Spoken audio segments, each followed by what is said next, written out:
નમસ્કાર, vibes of ઇન્ડિયામાં આપ સૌનું સ્વાગત છે. સામાન્ય રીતના પહેલાના જમાનામાં કેવું થતું હતું કે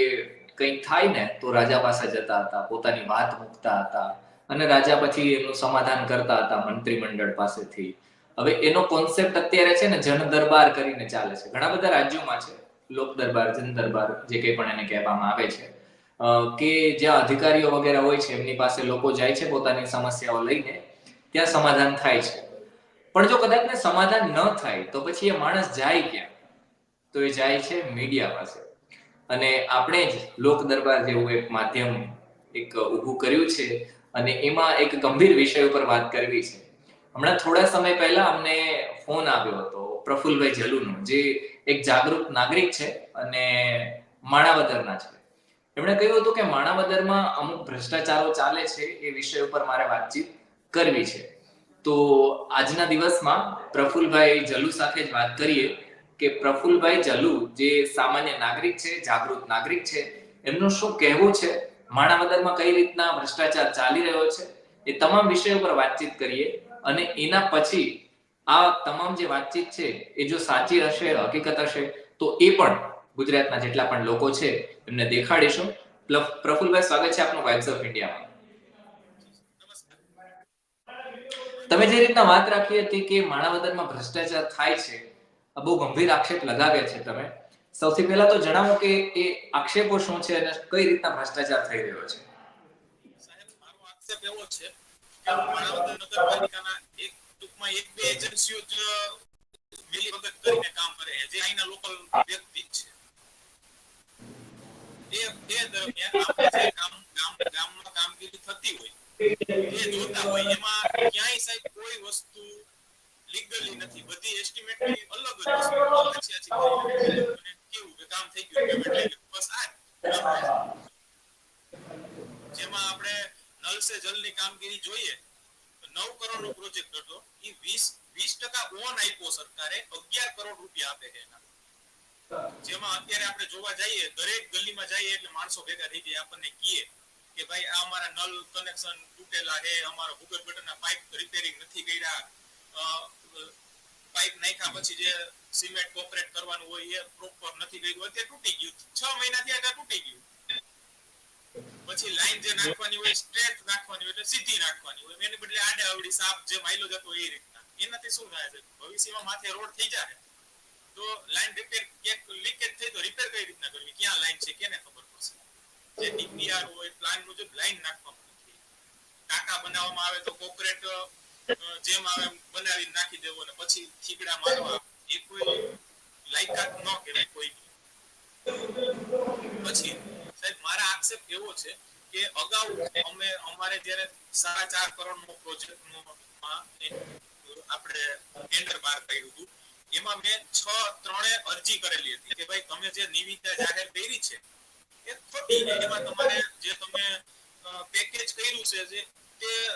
યોગ્ય નથી. એનું કારણ સાહેબ હતું કે જ્યાં એ અહીંના જે એન્જિનિયર છે એ પણ ભ્રષ્ટાચારમાં સામેલ છે, ચીફ ઓફિસર સામેલ છે, નગરપાલિકાના તમામ જે કહેવાય કે મોટા જે અધિકારી તમામ આની અંદર સામેલ. કેમ કે સાહેબ જો પેકેજ કરવા માટે બધા કામ ભેગા કરવા પડે, ભેગા કરીએ એટલે કેટલા 2-3 મહિના તો હોય જ જાય ઓલરેડી. દાખલા તરીકે આજે એક કામ આવ્યું તો એને ભેગું કરવા માટે લેટ કરવું પડે, તો લેટ કરીને માણાવદરનો વિકાસ રોકી દીધો અને પોતાનો વિકાસ કરવા માંડ્યા. માણાવદરના જનતાનો જે ટૂંકમાં લાભ સુવિધા દેવી પડે એના બદલે પોતાનો વિકાસ કરવા માંડ્યા એ લોકો. ચીફ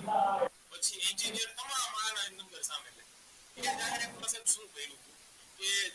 બધું અલગ અલગ ગ્રાન્ટ હોય, અલગ અલગ એસ્ટિમેટની રકમ હોય, અલગ અલગ એસ્ટિમેટ હોય, બધું પેકેજ કરી દીધું.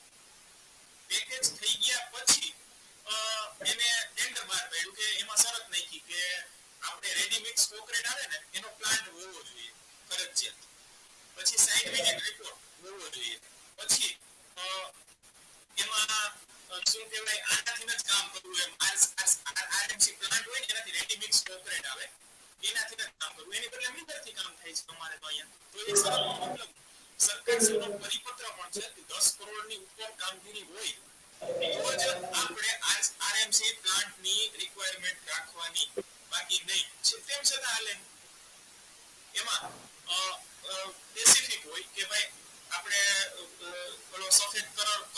ટ્રક આવે એમાં માલ આવે એ ઠરવે પછી એનાથી જ કામ કરવાનું એમ એક સાઈડ ઉપર રેડીમેડ કોન્ક્રીટ થાય ત્યાંથી આપણે લઈને કામ કરવાનું એની બદલે અહીંયા મિલર થી કરી નાખીએ આવું તો સાહેબ અનેક વાર થયું તોય હાલે છે બધું પછી છેલ્લા 4/9/2024 ના રોજ જાહેરાત એની બહાર પાડી એના વિરુદ્ધ પણ મેં અરજી આપી છે એમાં પણ એવી જ રીતના તમને એટલે ચોક્કસ એક એજન્સી હોય કે ભાઈ એની પાસે ક્વોલિફાઈડ થતું હોય એને જ મળવાનું છે એ ત્રણ જ એજન્સી ઉપર ટેન્ડર નાખીને મિલી વગર કરીને અહીંના લોકો બધું ભાગ બટાઈ કરી લે એમાં એન્જિનિયર ને જો ભાગ આવતો હોય એ આપે પછી ચીફ નો આવતો હોય એ આપે વહીવટદાર શ્રી છે અમારા કે જે મારું સાહેબ એને આપે એ તો સાહેબ બિલકુલ સમજવા તૈયાર નથી કે ભાઈ આવું જોઈએ અમે કઈ સાચું બીજી કોઈ વસ્તુ પ્રફુલભાઈ આજે બધું તમે કહી રહ્યા છો એ બાબતે તમે અધિકારીઓને રજૂઆત કરી છે કે આવી રીતના બધું થઈ રહ્યું છે મેં અનેક રજૂઆત કરી સાહેબ પહેલા મેં સ્ટાર્ટિંગ કર્યું ચીફ ઓફિસર શ્રીને રજૂઆત કરી કે સાહેબ આવું હાલે એટલે એની કોઈ જવાબ ન આપ્યો મને એનાથી પછી મેં એન્જિનિયરને કીધું સાહેબ હું ન ચલાવું પછી અમારા જે નગરપાલિકાના કચેરી અધિક્ષક છે એને કીધું કે ભાઈ આવું સાહેબ કોઈ જવાબ નથી આપતો મામલતદાર સાહેબને કીધું જે અમારા વહીવટદાર છે એને કીધું તો કે એમ જ હોય ને આમ જ હોય ને ટૂંકમાં ફોન ઉપર વાત ન કરવી એના તમામના રેકોર્ડિંગ મારી પાસે સામેલ છે સાહેબ કે આ આવી રીતના આની મને વાત કરી આની મને આવી રીતના વાત કરી પછી આરસીએમ ઓફિસ અમારી જે નગરપાલિકાની ઉપલી કચેરી છે ત્યાં મેં આરસીએમ સાહેબને કીધું છે પછી ડેપ્યુટી કમિશનર સાહેબ છે એને કીધું છે દવે સાહેબ છે એને કીધું પણ કહે છે કે બધું થશે પણ હવે બધું આપણે જે સરકારનું બધું લૂંટાઈ ગયા પછી જે થવાનું તો એનો કોઈ મતલબ નથી પછી છે બીજું કે જે ટેન્ડર છે એ છેલ્લા 10 વર્ષથી અમે જોઈએ છીએ 10 વર્ષનો રેકોર્ડ છે જે નગરપાલિકા પાસે હશે જ્યારે પણ ચેક કરવું હોય તમારે કરી લેવાનું હું તમને છૂટ આપું કે ભાઈ તમે કરી લો એમાં એવું જ નીકળે કે 10 વર્ષથી જે ટેન્ડર કર્યા એ ટેન્ડર પેકેજ કર્યા પેકેજમાં શું થયું છે કે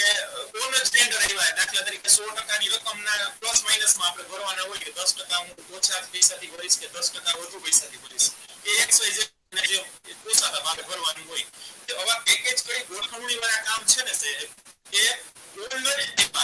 બાકીના જે રકમ પ્રમાણેના અલગ અલગ ટેન્ડરો હોય એ બધા ટેન્ડરો ડાઉન આવ્યા 20% ડાઉન 25% ડાઉન છેલ્લે વાર્ષિકનું ટેન્ડર 30% ડાઉન આવ્યું તો એ સરકારને સાહેબ અંતે ફાયદો છે તેમ છતાં પોતાનો ફાયદો બધા મેળવવા માટે પેકેજ કરીને માનવતરની જનતાનો વિકાસને રોકી રાખે છે સાહેબ જે રેકોર્ડમાં છે રેકોર્ડ ચેક કરવાની છૂટ છે સાહેબ તો પ્રફુલભાઈ સામાન્ય નાગરિક છે જાગૃત નાગરિક છે એમણે પોતાની વાત રાખી છે હમણાં આપણે જોયું કે વિધાનસભાની ચૂંટણી છે એ પણ ગઈ લોકસભાની ચૂંટણી છે એ પણ ગઈ હવે જે ચૂંટણી આવવાની છે સ્થાનિક સ્વરાજની ચૂંટણી આવવાની છે જેના પ્રશ્નો અવાજ રહેવાના છે નળ ગટર રસ્તા લાઇટ વગેરે બધા રહેવાના છે તો આ બાબતે ભ્રષ્ટાચાર વગેરે થતો હોય તો બહુ ગંભીર છે તમે પણ વાઇબ્સ ઓફ ઇન્ડિયાનો ઓફિશિયલ જે નંબર છે એનો સંપર્ક કરી અને તો તમારા જે કંઈ પણ પ્રશ્નો હોય વાઇબ્સ ઓફ ઇન્ડિયાના માધ્યમ પર પહોંચાડી શકો છો અમે બિલકુલ તમને જે રીતના પ્રફુલભાઈને સાંભળ્યા એવી રીતના સાંભળશું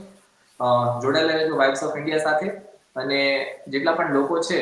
એમને વિનંતી કે તમારા ગામના પ્રશ્નો હોય તાલુકાના પ્રશ્નો હોય એમને વાઇબ્સ ઓફ ઇન્ડિયા માધ્યમથી જણાવજો અમે બિલકુલ એનો જવાબ આપીશું કમેન્ટ સેક્શનમાં માની લો કે તમારે કોઈ પણ મદદની જરૂર હોય તો એ પણ લખી શકો છો બિલકુલ અમે જે કંઈ પણ તમારો જે અવાજ છે એ પહોંચાડવામાં આપની મદદ કરીશું ખૂબ ખૂબ આભાર પ્રફુલભાઈ